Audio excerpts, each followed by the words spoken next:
Assalamualaikum warahmatullahi wabarakatuh.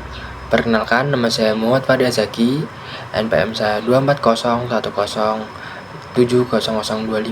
Saya dari program studi Tadris IPS. Jadi di kesempatan kali ini saya akan memenuhi tugas, yaitu tugas dari mata kuliah perpetaan dan pengendaraan dengan materi pengantar citra.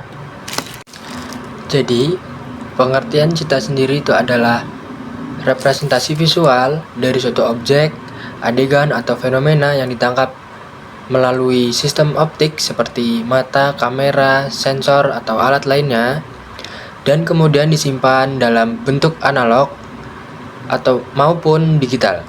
Dalam konteks digital, citra didefinisikan sebagai dua fungsi dimensi, yaitu f(x, y), di mana x dan y adalah koordinat spesial, sedangkan f(xy) menunjukkan intens cahaya atau tingkat keabuan pada titik tersebut. Selanjutnya ada jenis-jenis citra. Yang pertama, citra analog. Citra yang masih berbentuk fisik, misalnya foto cetak, lukisan, atau hasil sinar X. Yang kedua, citra digital, yaitu citra yang sudah diubah menjadi data numerik atau piksel sehingga bisa diproses dengan komputer. Yang ketiga, citra grayscale atau citra hitam putih dengan visual tingkat keabuan 0 sampai 255. Yang keempat, citra berwarna atau RGB. Citra yang terdiri dari 3 komponen warna utama, yaitu merah, hijau, dan biru. Yang kelima, citra binar. Citra dengan 2 nilai saja, yaitu hitam atau sama dengan 0 dan putih sama dengan 1. Yang terakhir, citra multispektral atau citra yang diambil dari sebagai spektrum gelombang elektromagnetik, misalnya dari satelit. Selanjutnya ada komponen dasar citra digital. Yang pertama, piksel atau picture element, unit terkecil pembentuk citra digital. Yang kedua, resolusi.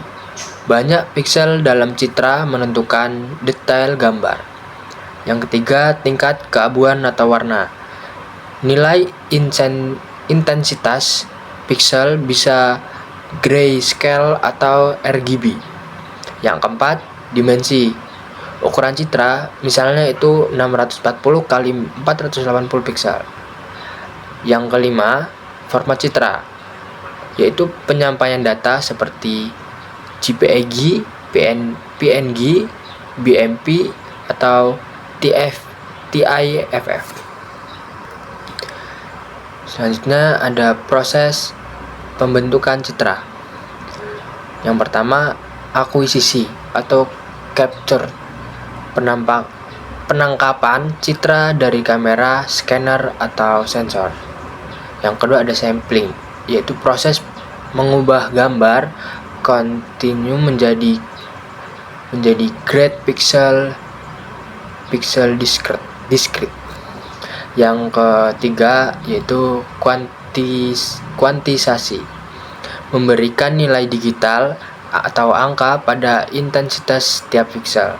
Yang keempat, penyimpanan. Citra disimpan dalam format file digital. Yang kelima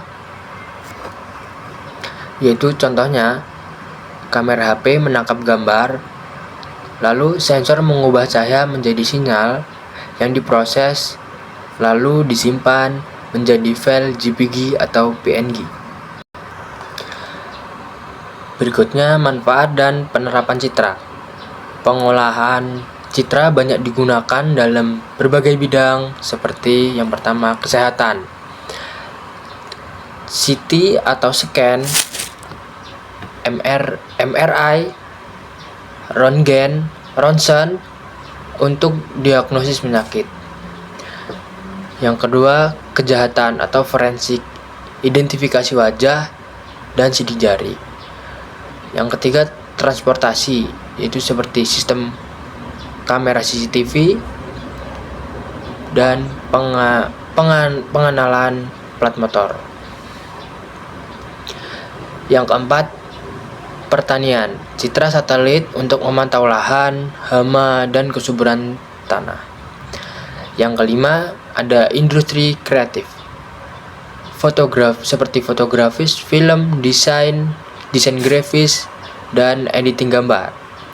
Yang keenam, untuk militer dan keamanan, yaitu penginderaan satelit dan pengawasan area.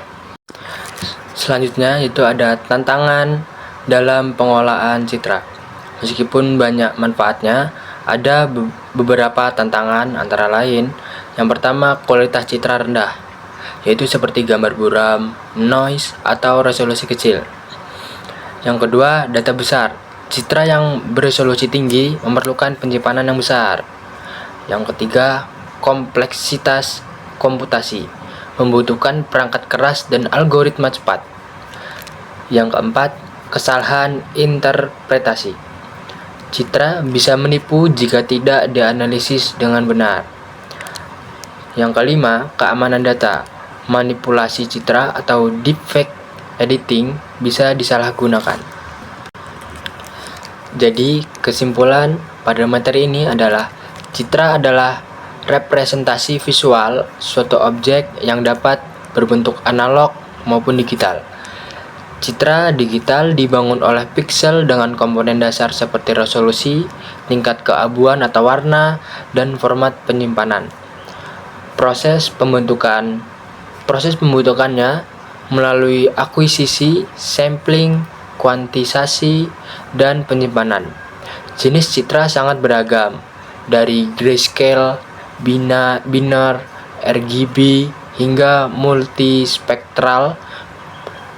Pengolahan citra bermanfaat luas di bidang kesehatan, pertanian, industri, keamanan, hingga kreativitas maupun masih menghadapi tantangan seperti kualitas rendah, ukuran data besar, dan risiko manipulasi.